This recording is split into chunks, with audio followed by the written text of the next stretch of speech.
කෑමට කලින් බුද්ධ පූජාව තියෙන එකේ වැදගත්කම දන්නවද යාළුවනේ? අපේ අම්මා නම් බුරුද්දක් විදියට බුද්ධ පූජාව තියනමයි කන්නේ. ඔව් ඒක නම් ඇත්ත ශනලි. ඉතින් අපේ අම්මා ඔෆිස් යන්න කලින් මේ කොච්චර කාර්යබහුල වුණත් බුද්ධ පූජාව තියලා තමයි ඔෆිස් යන්නේ නේද? ඔව්. ඉතින් ඒ ගැන නම් ඉතින් කියලා වැඩක් නෑ නේ.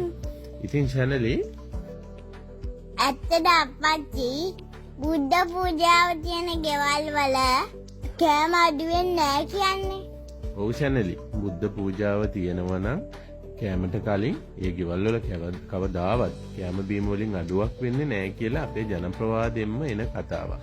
ඉතින් ශනලි බුද්ධ පූජාව කියලා යවදිනවා මං අත්පත් කියලා වදිනවා.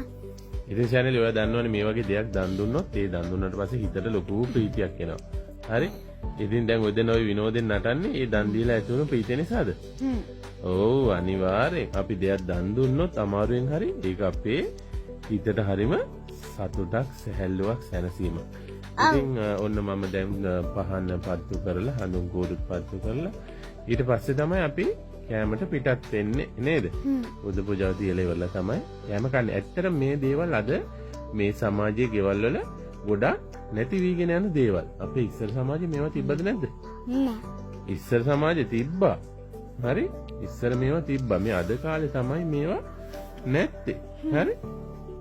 එතකොට අප්පච්චි දුදුකම රජතුමා කෑමට කලින් හැමදාම බුද්ධ පූජන මහා සංඝයාට දානය වෙන් කරලා කෑම කෑවා කියන කතාව මොකද්ද? අන්න හොඳ කතාවක් ඔයාටත් මතක් වුණේ ශනලි. හරිද?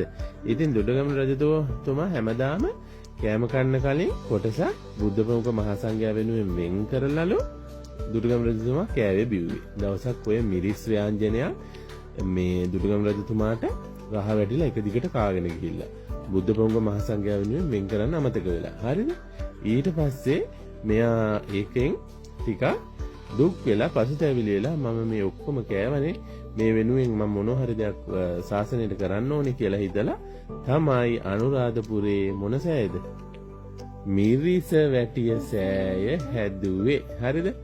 ඉතින් කොහොම හරි දුටුගැමුණු රජතුමා බුද්ධ ශාසනය වෙනුවෙන් මහා සේවයක් කරා. ඒ වුණාට දුටුගැමුණු ඔව් පින්කම් කරා. ඒ වුණාට දුටුගැමුණු රජතුමා හොඳටම මතක හිටිය පින්කමක් කියනවා මේ කන්න කලින් බුද්ධ පූජාව තිබ්බ පින්කම. හරි?